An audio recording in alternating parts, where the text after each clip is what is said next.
القرب من بعض الأشخاص السامين خطر. طب نصيحة حضرتك لأي حد معاه علاقة توكسي؟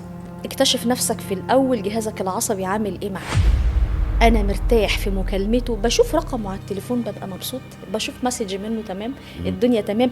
مش هتكلم وادخل معاه في جدال كتير، مش هتجلد يا فندم، مش هتربى ويربيني ويعاقبني طول الوقت. لو لقيت الملاحظات دي يا فندم لازم تقعد مع نفسك قاعدة كشف حساب. عجزت انك تاخد اكشن وتقول لأ، المشكلة فيك مش فيه. دلوقتي القضية معاك انت، بتاعتك انت، طب مش الحل بتاعته. ان انا بسرعة اكتشف نفسي، مش عارف انا تعبان ليه، اروح لمتخصص اقعد معاه عشان اعرف اقيم. يمكن انا ظلمه، يمكن انا خطر على نفسي. القرب من بعض الاشخاص السامين خطر. العمر بيتعاش مرة مش مرتين، هي فرصة يا تعيشها يا تموت.